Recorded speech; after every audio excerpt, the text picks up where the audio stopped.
La resurrección de Jesús es la clave de la fe cristiana. ¿Pero por qué? Bienvenidos al estudio de Mateo, mi nombre es Cindy Ramírez y hoy vamos a estudiar el capítulo 28 de Mateo. Me apoyarías muchísimo suscribiéndote al canal y dándole like si te gustan estos videos. En este capítulo vemos acerca de la resurrección. En el primer versículo dice que pasado el día de reposo, al amanecer del primer día de la semana, María Magdalena y la otra María vinieron a ver el sepulcro.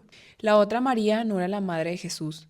Pudo haber sido la esposa de Cleofás o la tía de Jesús, la madre de Santiago y Juan. Ahora, el versículo 2 dice, y se produjo un gran terremoto porque un ángel del Señor descendió del cielo y acercándose removió la piedra y se sentó sobre ella. La piedra no fue removida para que Jesús pudiera salir, sino para que los demás pudieran entrar y ver en realidad que había resucitado, tal como lo había prometido. El ángel que anunció las buenas noticias de la resurrección a las mujeres les dio 4 mensajes.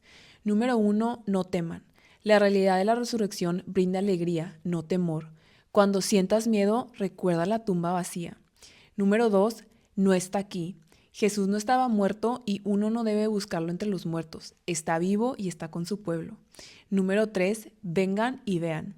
Las mujeres pudieron comprobar las pruebas por sí mismas. La tumba estaba vacía en ese entonces y también lo está el día de hoy. La resurrección es un hecho histórico.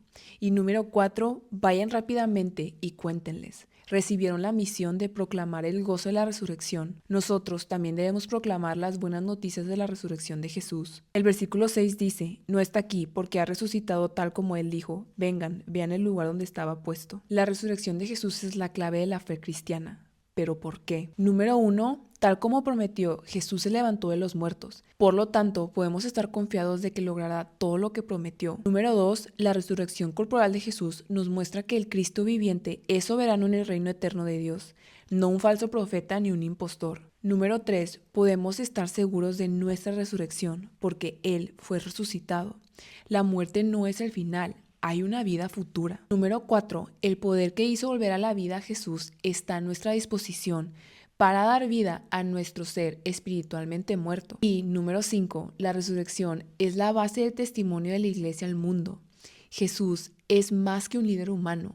Él es el Hijo de Dios. En el versículo 10 vemos que Jesús dice, no teman, vayan, avisen a mis hermanos que vayan a Galilea y allí me verán. Por hermanos, Jesús probablemente se refería a sus discípulos. Esto mostraba que los había perdonado, aún después de haberlo negado y de haberlo abandonado. Jesús les dijo a las mujeres que dieran un mensaje a los discípulos, que se reuniría con ellos en Galilea, como les había dicho antes, lo podemos ver en Marcos 14:28. Pero los discípulos temerosos de los líderes religiosos permanecieron tras puertas cerradas en Jerusalén.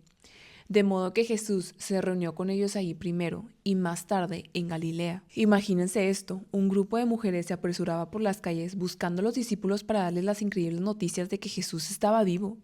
Al mismo tiempo, un grupo de líderes religiosos estaba maquinando cómo ocultar la resurrección.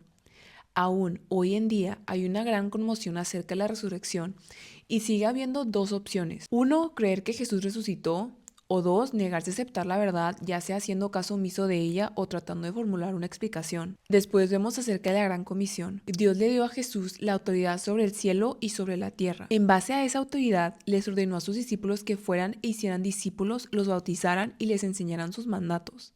Con esa misma autoridad, Jesús nos ordena a nosotros que les hablemos a otros acerca de la buena noticia y hagamos discípulos para el reino. Cuando una persona está muriendo o alguien está a punto de irse de viaje, sus últimas palabras son muy importantes. Jesús les dijo a sus discípulos estas últimas palabras de instrucción. Ellos estaban bajo su autoridad. Debían hacer más discípulos, debían bautizarlos y enseñarles a obedecer sus mandatos, y Él siempre estaría con ellos. En las misiones pasadas, Jesús les había dicho a sus discípulos que fueran solo a los judíos, pero a partir de entonces y en adelante su misión tendría un alcance mundial.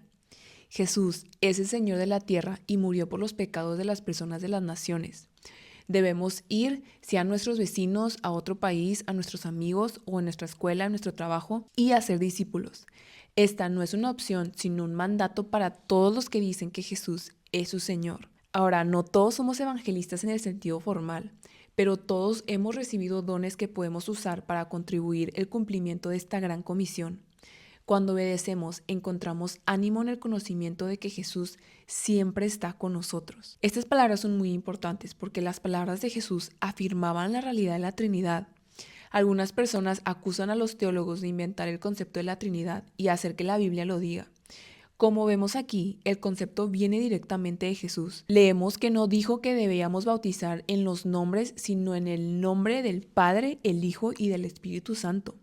La palabra Trinidad no estaba en las Escrituras, pero describe muy bien la naturaleza tripartita, 3 en 1.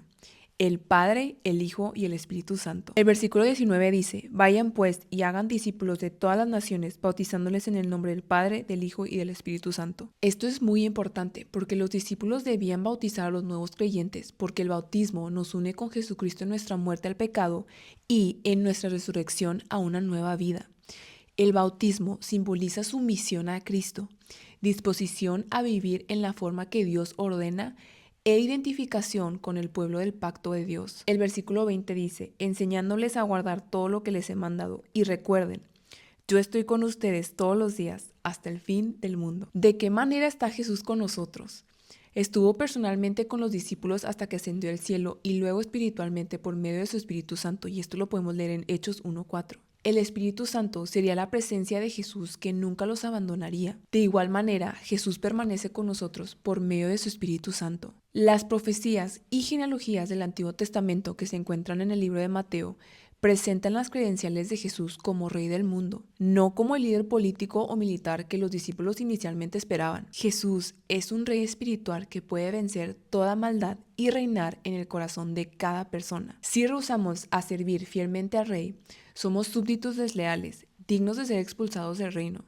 Jesús debe ser el Rey de nuestra vida y debemos adorarlo como nuestro Señor, nuestro Rey y nuestro Salvador. Gracias por acompañarme durante 28 días leyendo Mateo. Coméntame qué libro quisieras leer después y te veo en el próximo libro. Bye.